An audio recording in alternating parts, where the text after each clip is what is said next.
오늘 21대 대선 사전투표 첫날이죠. 국민의힘 김문수 후보가 이준석 후보를 만나기 위해서 어젯밤 11시쯤에 국회로 찾아갔습니다만 회동이 불발됐습니다. 그래서 오늘 사전투표 전에 보수 후보 단일화는 끝내 무산됐는데 이 얘기는 잠시 뒤에 다뤄보기로 하고요. 오늘 첫날 사전투표율부터 살펴보겠습니다. 자, 지금 6시가 좀 넘었습니다만 아직 선관위에서 발표를 안 했고요. 5시 기준으로 보겠습니다. 오늘 5시 기준으로 17.51%입니다. 17.51%. 20대 대선 때 17.57%였는데 이 오후 초반까지만 해도 상당히 이 스퍼트가 좋아가지고 이게 역대 사전투표 최고 투표율을 찍겠구나 했는데 좀 더 봐야 될 것 같아요. 물론 이건 이제 6시까지 기준이니까요. 0.06이면은 넘었을 것 같긴 합니다. 한번 지켜보도록 하고요. 지역별로는 최고가 전남입니다. 32%를 기록했고 대구가 11.95%입니다. 자, 김기웅 대변인님. 사전투표가 적용된 역대 선거 중에서 지금 동시간대 5시 기준으로는 제일 높다고 하고 6시 기준으로도 제일 높을 것 같아요. 지역별로 보면 전남이 제일 높고 대구가 제일 낮은 이것까지 포함해서 좀 어떻게 분석을 해주시겠습니까? 아무래도 이제 사전 투표에 임하는 어떻게 보면 보수와 진보의 지지자들이 조금 성격이 다른 것 같습니다. 아무래도 부정선거 관련해서 사전 투표에 대한 어떤 의혹 그 부분이 민주당보다는 국민의힘 지지하는 진보보다는 보수를 지지하는 분들에 있어서 걱정이 좀 많은 게 현실입니다. 사전투표에 문제가 없다고 이번에 많은 어떤 CCTV와 여러 가지 어떤 검증과 확인의 과정을 거쳤음에도 불구하고 이런 어떤 걱정이 있는 게 사실이거든요. 그렇기 때문에 제가 볼 때는 본투표에서 지금 보면 최고가 전남이 32.02%고 대구가 11.95%인데 사실상 한 3배의 격차가 나지 않습니까? 그렇다면 최종적으로 본투표까지의 어떤 투표율을 다 감안했을 때 그 투표율을 점검하는 것이 전 중요하다고 보고 있고요. 제가 볼 때는 지난 대선보다는 높다고 볼 수밖에 없습니다. 왜냐하면 저번에 사전 투표율 같은 경우는 그러니까 휴일이 낀 것으로 공휴일이 낀 것으로 제가 알고 있기 때문에 오늘과 내일까지의 최종 사전 투표율의 어떤 합 그리고 또 6월 3일에 있을 본 투표율의 합까지 봤을 때 제가 볼 때는 저번이 77.7% 내외였던 것 같은데 그때보다는 좀 오를 가능성이 있다. 왜냐하면 이번 선거에 대해서 국민의힘 같은 경우는 일당 독재에 대해서 이런 어떤 사법부를 공격하고 대한민국 체제를 공격하는 부분에 대해서 한쪽의 모든 권력이 쏠리는 것은 막아야 된다는 어떤 절실함, 일종의 지지면서도 일종의 분노 투표의 성격이 있고요. 또 민주당 같은 경우는 여전히 내란 하면서 내란 종식을 얘기하고 있지 않습니까?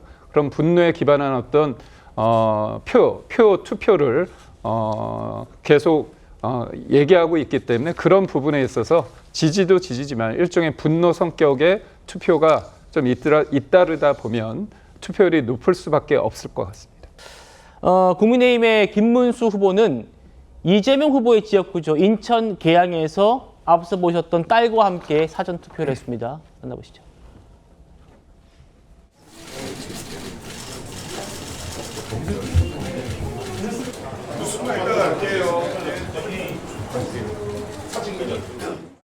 투표율이 높다는 것은 그만큼 이번 선거에 대한 관심이 높다고 봐야 되지 않겠나 이렇게 보고 있습니다. 저도 오늘 저 딸하고 이렇게 같이 나왔는데 같이 한 적은 처음입니다. 사전투표의 문제점을 보완하면서도 반드시 하기 위해서는 이 사전투표도 참여하는 것이 필요하다. 저렇게 얘기했네요. 그렇죠. 알겠습니다. 김기웅 대변인. 네. 김 후보의 부인 설란영 씨는 오늘 사전투표를 안 했네요. 사전투표를 하지 않고 이게 좀 큰 논란도 했던 사건입니다. 화성 교제 살인 사건. 교제하던 남자친구에게 살해당했던 그 피해 여성의 어머니를 만나서 여성이 안전한 사회를 만들겠다 이런 메시지를 냈습니다. 오늘 김문수 후보의 후보는 딸과 사전 투표를 했고 부인은 하지 않고 화성 교제 살인 사건 피해 여성 어머니 만나는 것. 이건 어떻게 평가하십니까? 저도 뭐 아직 사전 투표는 안 했습니다. 예. 내일 할 수도 있고 본 투표를 할 수 있기 내일 때문에. 할 수도 있죠. 네, 예. 그렇기 때문에 오늘 안 한 부분에 대해서 큰 의미를 두기는 저는 좀 큰 의미를 둘 필요는 없다고 보고 있고요. 무엇보다도 이제 이재명 대표나 아니면 민주당 쪽에서 이제 여성에 대한 얘기를 굉장히 많이 하고 계십니다.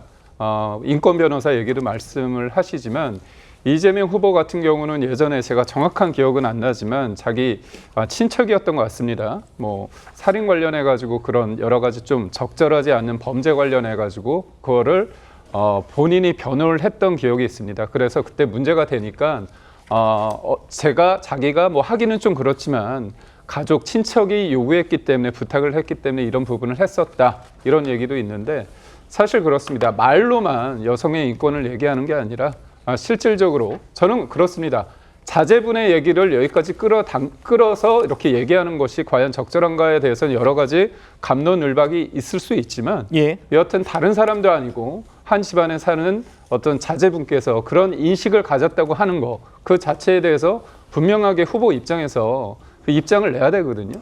그런 측면에서 봤을 때 국민의힘 후보, 우리 김문수 후보의 배우자나 따님 같은 경우는 당당하게 이런 부분에 대해서 문제 제기를 하는 거죠. 그렇기 때문에 이거를 선거공학적인 어떤 측면보다는 자연스러운 어떻게 보면 여성으로서 또 본인이 노조 활동도 하면서 여성의 어떤 가치나 여성의 인권에 대해서 분명히 자기가 이제까지 가져왔던 어떤 입장을 어떤 법을 통해서 어떤 사안에 대해서 적극적으로 의사 개진을 하는 거기 때문에 오늘의 약간 제가 볼 때 이재명 후보가 청년들과 사전 투표를 하는 것과 김문수 후보가 본인의 자제분 딸과 같이 하는 것, 그 다음에 설란영 여사가 이 문제를 하는 게 저는 후자가 김문수 후보 쪽이 굉장히 자연스럽고 정정당당한 모습이 아닌가 그런 생각을 해봅니다.